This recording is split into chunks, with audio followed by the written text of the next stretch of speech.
When my older child was about 4 years old, he went through the standard obsession with dinosaurs. And my spouse and I learned more about these wildly weird prehistoric creatures than we thought possible. Then along came our younger kid, who at about 3 years old developed a fascination with the ocean and all of its strange and wonderful and creepy life forms. Y'all, if I thought dinosaurs were weird, the ocean, especially the deep ocean, is banana pants. And it's here, on our planet, right now, while we're alive. But of all the creatures that I have learned about, I am the most in awe of the octopus. This month, we are learning lessons of resilience from our earth teacher, the tide pool. We're practicing living on the ebb, the low tide, when things feel scarce and difficult, as a space for learning the skills for surviving and thriving, because eventually the tide will return again, bringing abundance, and these skills will serve us well in both times. Tide pools are miraculous. The life that survives in these little areas of sand and rock, sometimes full of life-giving water and sometimes lacking it entirely, they have evolved strategies for surviving both the lean times as well as abundance. Conchs, they open up to allow water in, and then they close to trap it in there when the water recedes.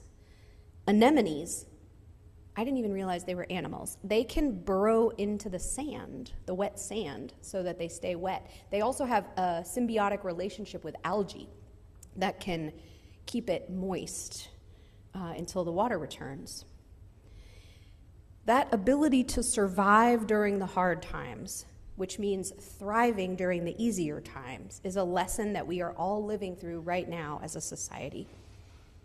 Last week, I asked you to name what was calling to your heart that needs attention when we thought about the starfish story and all of the things that are pulling on our hearts. Some of you wrote about ICE and what's happening in Minneapolis. Some of you wrote about our children and our education system. Some of you wrote about the arts. Some of you wrote about the prison industrial complex, and so much more. A veritable ocean of challenges that we are all up against individually and collectively right now.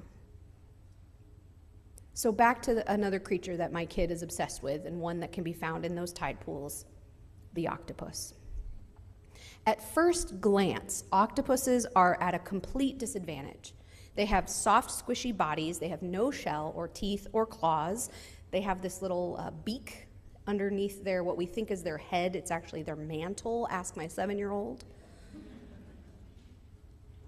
Surrounded by their arms, but that's the only hard part of their body. They don't have claws or teeth. Very few of them are poisonous, although one, the blue-ringed octopus, extremely poisonous. Don't touch it.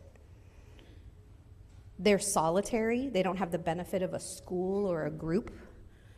They just appear to be sitting prey for larger, scarier predators. As a person living through this time in our world, and also living with a disability, I feel a lot like an octopus sometimes. But there are two things that I want to focus on that I have learned, both from being disabled and from our octopus friends. Softness can be an advantage, and resilience can mean finding a different way, not just pushing harder. So number one, softness can be an advantage. The octopus is squishy, as I mentioned before. It has no obvious natural defenses, but because of their softness, their boneless bodies can squeeze in and out of the tightest places, including, as we heard about in our story for all ages, lobster traps or aquarium tanks. It happens more than you would expect in aquariums, that octopuses squeeze their way out. They can also hide in small natural crevices to evade attackers. Every individual sucker on the underside of their arms can be operated independently and are delicate enough to pinch a single grain of rice. But each one is strong enough to hold pounds of weight, and some arms have hundreds of these suckers, so they are really strong. They can hold on tight to rocks to avoid being pushed off by a current. They can pry open mollusks to get the food inside, and they can hold on to fish and other prey. They can use their legs and actually prefer to use their arms this way to walk on the bottom of the ocean or on land. Who knew? They can also move themselves quickly through the water using a type of jet propulsion. They have a siphon. They sort of suck water in and shoot it out, and they shoosh through the water. It's exactly those things that make them vulnerable that can give them an advantage. That softness and squishiness. Reverend Dana Edwards said in the reading we heard earlier, quote, "I notice the comfort that comes from the equilibrium of gravity and buoyancy. Even as sadness, frustration, and anger pull me down, I grasp acceptance, pull on endurance, and wrap my arms around gentleness." In thinking about this month's theme, I've been thinking a lot about resilience and our hustle and grind culture that says we should wake up early, work ourselves to the bone, and then have a side hustle too. Also, take care of our families, post picture-perfect versions of our homes and vacations on social media, and while we're at it, fight fascism. Right. Now, I have a kind of a type A personality, so it's easy for me to fall into that trap of hustle and grind. But I've shared before that I also live with a chronic illness, and I identify as disabled. I have an invisible disability, but the many conditions that I have been with me since I was born, and they're not going anywhere. I prefer to say that I'm disabled. I don't use the person first language that is sometimes popular, a person with a disability, because it's my identity. You can't take it away from me. It's not my only identity, but it's one of them. You wouldn't call me a woman with children. I'm a mom. You wouldn't call me a person who serves a congregation. I'm a minister. Likewise, I'm disabled. If you took any one of these away, I wouldn't be me. And that's good. That's okay. It's just who I am. And one of the things about being disabled is that you learn, sometimes quickly and sometimes it takes a while, took me a while, sometimes you learn that the hustle and grind does not work. It doesn't work. Sooner or later, we are spared the illusion that we can just work harder and things will change for our health, that we can work our way out of this conundrum. It's not possible. For many of us, working harder actually leads to the kind of flare-up or burnout that Rafe talked about in their reflection. We have to ask for help and be willing to accept it. We have to rest. We have to prioritize care for our bodies and minds over other sorts of efforts and over the kinds of things we'd rather be doing than prioritizing the care for our bodies and minds. What is seen in our world as weakness, rest, accepting help, asking for help, caring for ourselves, each of those things is actually a sign of incredible strength. Because all of us need those things. All of us. If you are currently living with an able body, temporarily at least, because the truth is that disability comes for all of us if we live long enough. If you're living with an able body, you might be living under the illusion that you can work endlessly, rely only on yourself, and push through pain to keep going. I promise you, it's an illusion for everyone. It's just more obvious to those of us living with a disability.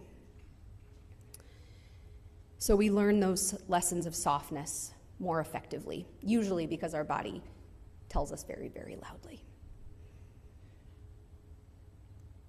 The second lesson that I have learned about resilience is that resilience is not about bouncing back or pushing through. Resilience is about finding another way.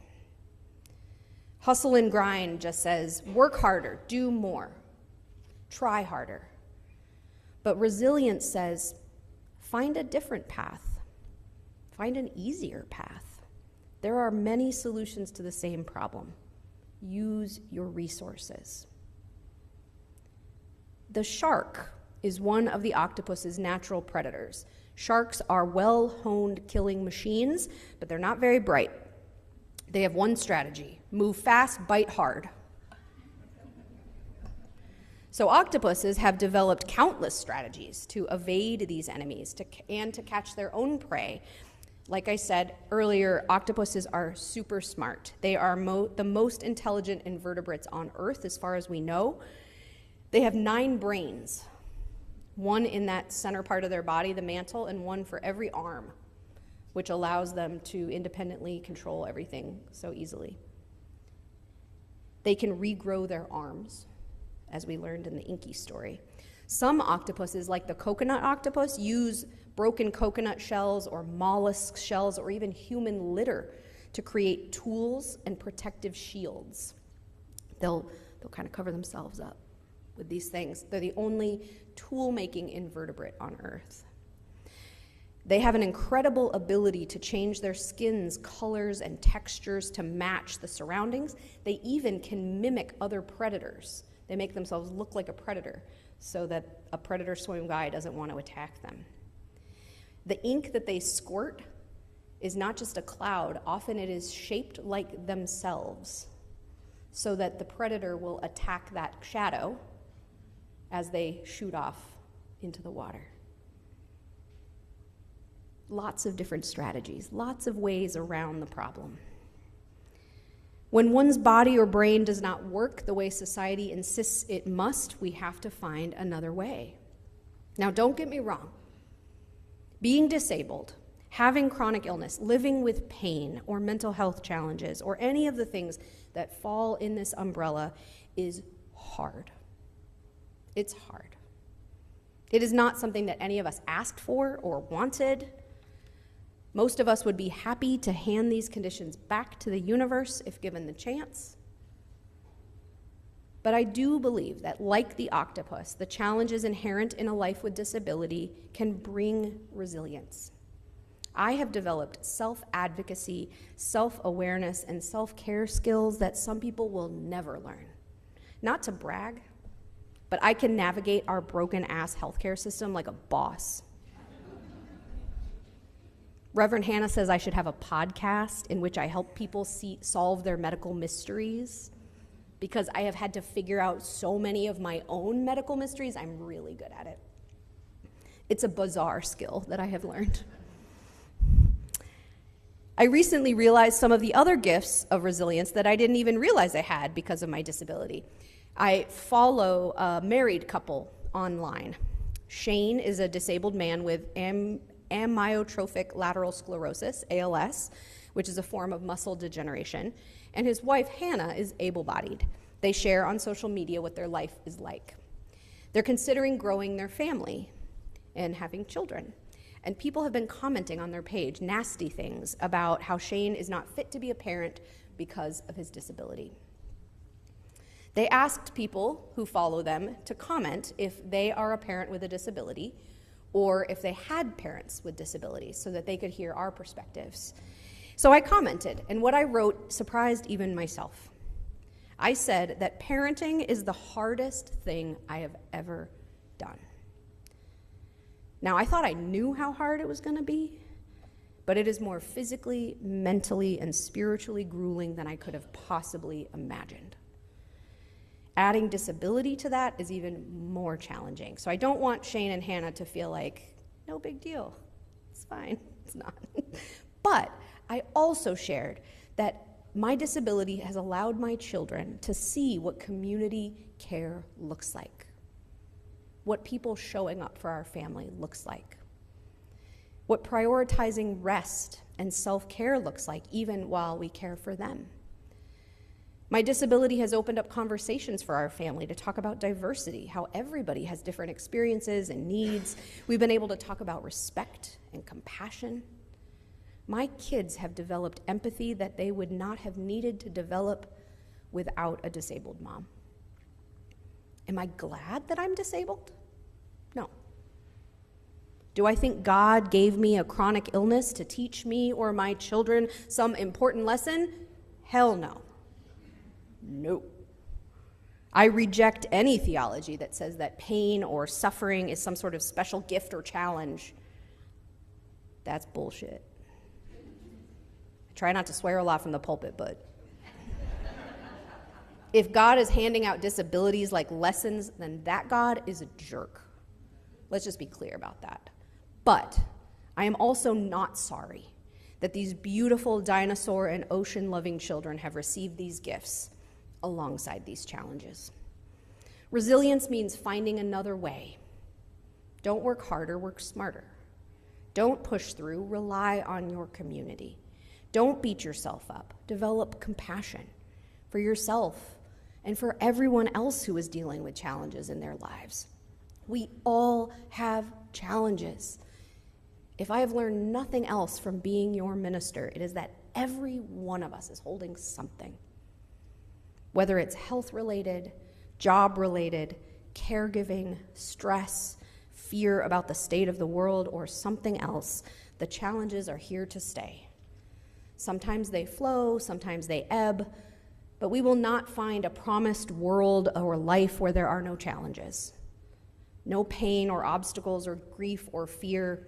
At least on this planet, in this lifetime, that is not the goal.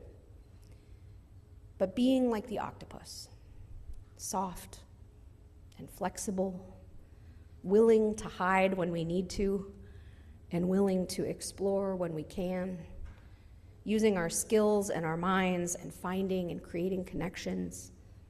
Those are my goals for resilience. Amen. And may it be so.